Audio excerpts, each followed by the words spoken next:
What do this railroad in Nigeria, this highway through the Himalayas, and this port in Sri Lanka have in common?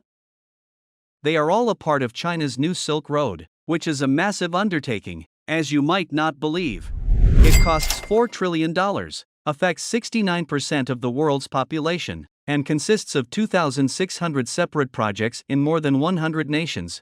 Hello fellas, welcome to a brand new video from Money Fellas. In this video, we take you into China's longest road. However, we would appreciate it if you would subscribe to our channel and also press the bell icon. The mega project in question is arguably the biggest and most expensive in human history. However, as we will see, China may be working on something entirely different. China claims that it will increase global trade. President Xi Jinping visited Astana, Kazakhstan, on September 17, 2013. A visit by the Chinese president turned out to be a watershed event. The largest mega project of the century was unveiled by President Xi Jinping and later known as One Belt, One Road. He made reference to Chinese traders who passed through Kazakhstan centuries ago on their way to trade silk with the rest of the world during his speech in the nation's capital. With the remainder of the globe, they traveled along the historic Silk Road, a system of interconnected roads that linked Asia and Europe. The historic Silk Road ran from Xi'an, China, to Rotterdam, the Netherlands. However, President Xi Jinping now wants to resurrect it. He imagines a future Silk Road in which China plays a significant role. The world was affected by this statement. Everyone was aware that China aspired to have the largest economy in the world, but now they are taking their ambitions seriously. A month later, on October 4, 2013, while President Xi Jinping was in Jakarta, Indonesia, he even raised the bar. Here, he declared that he would revive both the historic Silk Road and the Maritime Silk Road, a project that purportedly only affected Central Asia, the Middle East, the Indian subcontinent, and Africa. The magnitude and scope were unprecedented in history. In the nations along the Silk Road, reactions to Jinping's announcements were positive, but in the West, there was skepticism. Roads, railroads, ports, airports, power plants, and much more were being built and improved in China. But why? Although many Western nations have their doubts, China's official justification is that constructing these transportation routes will increase global trade and benefit the economy. But what are China's true goals? Let's look more closely at two instances that will clarify this. The risk involved in accepting Chinese investment is amply demonstrated by the case of Pakistan.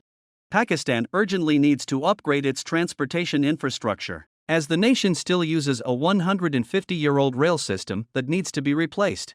The One Belt, One Road initiative is extremely advantageous to Pakistan because many of the roads are unsafe and present a serious risk to travelers. Between China and the Arabian Sea, the nation is located. China should therefore make investments in Pakistan and establish new trade routes. In order to link the southern coastal region of Gwadar in Pakistan with Xinjiang in western China, Xi Jinping announced a $46 billion initial investment during his 2015 visit to Pakistan. A significant railroad project that spans 4 rail lines across Pakistan is at the heart of this investment. The current infrastructure needs to be lengthened by 2 times and upgraded. And there are many issues with this massive railroad project right now. Due to capacity issues and design flaws, the project has been severely delayed. However, what's worse is that Pakistan's current economic situation has raised concerns about their ability to pay back the loan to China. Pakistan, a nation going through a severe economic crisis, is already 4 years behind schedule on the project and now owes China more than $6 billion. Members of the project think that Pakistan's heavy debt load was not an accident, but rather deliberate. Many contend that China purposefully wanted Pakistan to incur debt in order to increase its influence over the nation, as it has previously done in Sri Lanka as part of the One Belt, One Road initiative. China has also made investments in Hambantota, Sri Lanka's second largest port. China gave this port loans back in 2008. But the port suffered losses in 2016 and was still required to repay $1.5 billion in loans.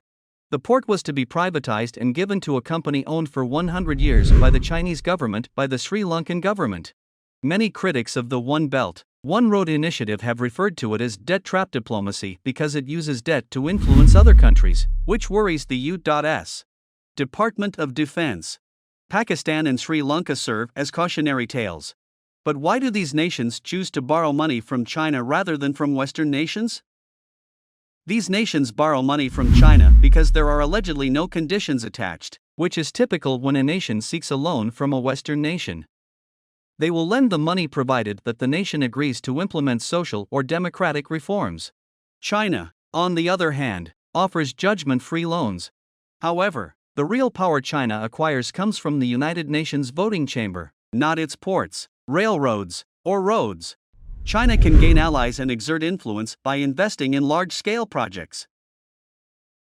These substantial investments have the potential to transform nations that do not typically support them in the UN into their closest allies in the General Assembly. The UN General Assembly can transform overnight into their closest allies. No matter how big a country is, each one is only allowed to cast one vote. The Vatican City-State and the United States each have one vote. China thus needs other nations on its side and is hoping that they will vote in their favor in 2020. China's strict national security law was put to a vote in Hong Kong. The UN learned that 25 African nations backed China in this dispute. Later that year, Western nations joined forces to condemn China for violating human rights. There were no signatures from African nations. Things only got stranger in 2021 when President Xi suggested a new Silk Road called the Arctic Silk Road.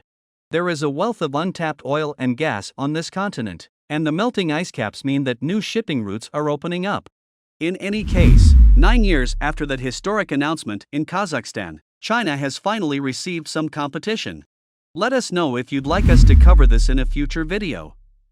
The Global Infrastructure Partnership, a $600 billion investment in development projects in less developed nations, was announced by the G7 in July 2022. Development initiatives in less developed nations. The sad irony is that the Silk Road's original goal of bringing East and West closer together has brought East and West closer together and possibly driven them even further apart. What do you think of One Belt, One Road? Let us know in the comments below.